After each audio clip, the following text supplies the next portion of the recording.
Doctor Baba Saheb Ambedkar open university.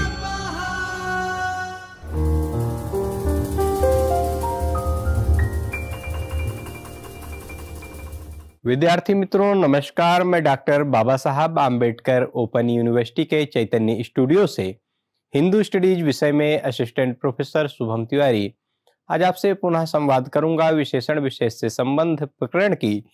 जैसा कि मित्रों अभी पूर्व के संवाद सत्र में हमने चर्चा की थी और उसके पूर्व के संवाद सत्रों में हमने जाना कि विशेषण क्या है और विशेष से क्या है, इनका प्रयोग किस तरह से होता है, फिर कौन कौन से विशेषण हैं, इनका प्रयोग किस तरह होता है, उदाहरण के साथ हमने जानने का प्रयास किया था। गुणवाचक विशेषण को हमने जाना। अपने इस संवाद सत्र में हम जानेंगे संख्यावाचक विशेषण शब्दों को और परिमाणवाचक विशेषण शब्दों को और इनका प्रयोग किस प्रकार से होता है, इनका उपयोग किस प्रकार से होता है, उसको भी हम अपने इस संवाद सत्र में जानने का प्रयास करेंगे। और इसी श्रृंखला में हम जानेंगे सार्वनामिक विशेषण क्या है, उसके पूर्व परिमाणवाचक विशेषण और संख्यावाचक विशेषण क्या है, उनका उपयोग या प्रयोग कैसे होता है, उसको इस अपने संवाद सत्र में हम जानने का प्रयास करेंगे। तो मित्रों संख्यावाचक विशेषण जो है तो वे शब्द होते हैं कि जो शब्द किसी संज्ञा या सर्वनाम की संख्या संबंधी विशेषता का बोध कराते हैं, संख्या संबंधी जो उसकी विशेषता है उसकी हमको जानकारी कराते हैं, ऐसे शब्दों को, ऐसे विशेषण शब्दों को संख्यावाचक विशेषण कहते हैं। संख्यावाचक शब्द जो है वह विशेषण भी होते हैं और विशेष भी होते हैं। इनका जो प्रयोग है वह विशेषण के रूप में भी किया जाता है और विशेष के रूप में भी किया जाता है। विशेषण वह शब्द हैं, जैसा कि हम सभी जानते हैं, जिन शब्दों के माध्यम से किसी संज्ञा अथवा सर्वनाम की विशेषता बताने का कार्य किया जाता है। ऐसे वह शब्द जिनके माध्यम से, जिनके द्वारा किसी संज्ञा अथवा सर्वनाम की विशेषता बताने का कार्य किया जाए वे शब्द विशेषण कहलाते हैं। और विशेष वह शब्द होते हैं जिसकी या जिनकी विशेषता बताई जाए। तो जिसकी विशेषता बताई जाती है वह विशेष होता है और जो विशेषता बताता है वह विशेषण कहलाता है, हम जानते हैं। तो संख्यावाचक विशेषण प्रकरण जो हमारा ये चल रहा है विशेषण विशेष का, इसमें हम आगे जानते हैं। तो संख्या जैसा कि 1, 2, 3, 4 से लेकर के इनफाइनाइट अनंत तक संख्याएं होती हैं, संख्याओं का कोई अंत नहीं है।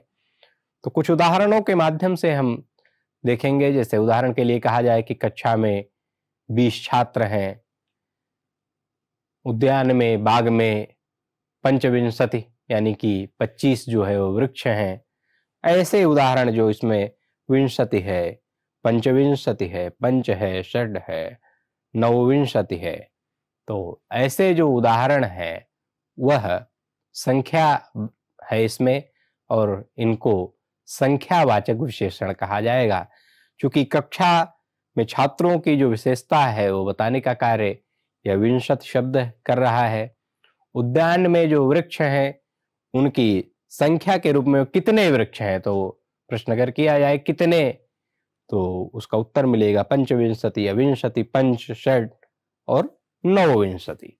तो संख्या कितने का प्रश्न करने से हमको ज्ञात होगी हाउ मच या हाउ मेनी। जब उसमें प्रश्न किया जाएगा तो संख्या की जानकारी होगी।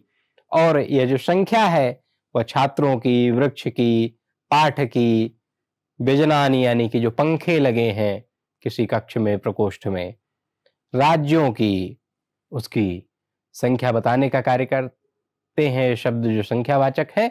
और उसी के माध्यम से उसकी विशेषता भी बताने का कार्य करते हैं संख्यावाचक विशेषण के रूप में। इन उदाहरणों को हम देखें तो कक्षायाम विंशतिः छात्राः सन्ति। कक्षा में कितने छात्र हैं, तो विंशतिः छात्राः सन्ति। कक्षा में 20 छात्र हैं। तो 20 जो शब्द है वह जो उनकी संख्या है वह उसकी विशेषता बताने का कार्य करता है और इसलिए जो विंशतिः शब्द है वह संख्यावाचक विशेषण है। फिर उद्याने पंचविंशति वृक्षाः सन्ति। उद्यान में, किसी बाग में, किसी बगीचे में पंचविंशति यानी कि 25, तो 25 जो है वह क्या है, वृक्ष है। तो 25 शब्द जो है 25 यहाँ पर वृक्षों की विशेषता बताने का कार्य कर रहा है। उद्यान में कितने वृक्ष हैं। पुस्तके पंच पाठाः सन्ति। किसी पुस्तक में 5 पाठ हैं, तो 5 जो है यहाँ पर पाठों की विशेषता बता रहा है संख्यावाचक विशेषण के रूप में। प्रकोष्ठे षड् व्यजनानि सन्ति। किसी प्रकोष्ठ में, किसी एक बड़े हाल में, किसी कक्ष में षड् यानी कि 6 व्यजनानि पंखे लगे हुए हैं। व्यजन जो है वह यहाँ पर पंखों को बोलते हैं। तो षड् व्यजनानि सन्ति यानी कि 6 पंखे लगे हैं। तो 6 शब्द जो है वह उसकी विशेषता बताने का कार्य कर रहा है। फिर देशे 29 राज्यानि सन्ति। इस देश में 29 यानी कि 29 राज्य हैं, केंद्र शासित प्रदेशों को छोड़कर। तो वो 7 है और फिर ये 29। तो ऐसे जो देश में 29 राज्यानि यानी कि 29 राज्य हैं, तो उसकी जानकारी ये 29 शब्द राज्यों की दे रहा है। तो यह संख्यावाचक विशेषण के रूप में यहाँ पर 29 शब्द का 29 शब्द का प्रयोग किया गया है। फिर परिमाणवाचक जो विशेषण है, तो परिमाण यानी कि उसकी मात्रा, उसकी क्वांटिटी बताने का कार्य यह करता है परिमाणवाचक विशेषण। परिमाण का सामान्य अर्थ है नापतोल, उसकी मात्रा। जिन शब्दों के माध्यम से नापतोल अथवा मात्रा का बोध हो, नापतोल करने की जानकारी हो या मात्रा की जानकारी हो, उसको परिमाणवाचक विशेषण के अंतर्गत रखा जाएगा। जो शब्द संज्ञा या सर्वनाम की नापतोल संबंधी विशेषता को प्रकट करें, उसकी मात्रा से संबंधित जो विशेषता है, नापतोल से संबंधित जो विशेषता है, उसको जो शब्द प्रकट करें, उनको परिमाणवाचक विशेषण कहा जाता है। परिमाण यानी कि मात्रा, नापतोल। मात्रा जो है वह नापतोल से ही ज्ञात होती है। तो जो मात्रा के माध्यम से, परिमाण के माध्यम से किसी संज्ञा अथवा सर्वनाम की विशेषता बताने का कार्य करते हैं, उन विशेषण शब्दों को परिमाणवाचक विशेषण कहा जाता है। हम आगे उदाहरण के साथ जानेंगे।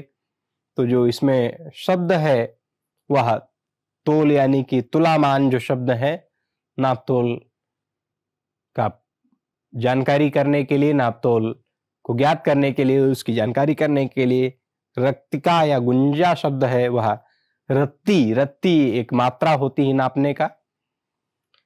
फिर मासका शब्द जो है वह माशा, यह भी पूर्व में नापने की एक मात्रा रही है। तोलका, तोला, तोला आज भी जो सोना है, जो स्वर्ण की, जो सोने की खरीदारी होती है वह तोले में होती है। तोला लगभग शायद 10 ग्राम के आसपास होता है। ये छटंका है यानी कि छटाक, छटाक एक मात्रा होती है नापने की। पादा है यानी कि पाव, 1 पाव यानी कि 1/4, 1/4 ये मात्रा है। आज भी पाव का प्रयोग होता है, छटाक का प्रयोग बहुधा नहीं होता है, लेकिन उसकी एक मात्रा है। तोला जो है वह तोल का है। सोने को आज भी तोले में ही लिया जाता है, 1 तोला, 2 तोला, 10 तोला, ऐसे सोने को तोलने की, जो स्वर्ण को, सुवर्ण को जो तोलने की मात्रा है वो आज भी तोला है। फिर मास का मासा है। रत्तिका या गुंजा जो है, तो यह पूर्व में रत्ती एक कोई मात्रा होती थी, रत्ती भर ऐसे शब्द हमने सुना है कि वह रत्ती भर अपने जो लक्ष्य से नहीं हटता है। तो रत्ती भर यानी कि जरा सा भी, रत्ती कोई बहुत छोटी मात्रा रही होगी, तो ये छोटी मात्राओं में आती है।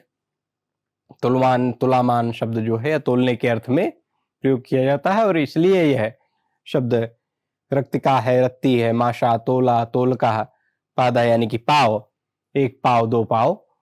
तो ऐसा जो है वह इसमें परिमाणवाचक विशेषण के अंतर्गत आएगा। और इन शब्दों के माध्यम से जहां पर किसी संज्ञा अथवा सर्वनाम की विशेषता बताई जाएगी, तो उनका जो भाव है, इन शब्दों को जो संज्ञा दी जाएगी वह परिमाणवाचक विशेषण शब्दों की संज्ञा दी जाएगी।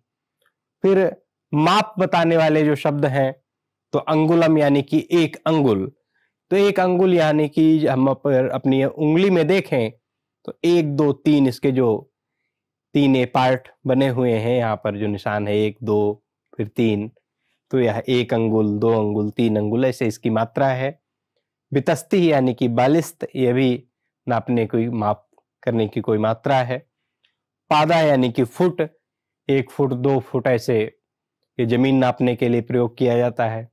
हस्ता यानी कि हाथ, बहुधा गांव में आज भी या बहुत जगह रस्सी को जो मापने का कार्य है रस्सी से भी करते हैं, हाथ से भी कि 1 हाथ 2 हाथ की लंबाई 3 हाथ की लंबाई ऐसे जो है, तो ये भी मापवाचक जो शब्द है इनका प्रयोग किया जाता है।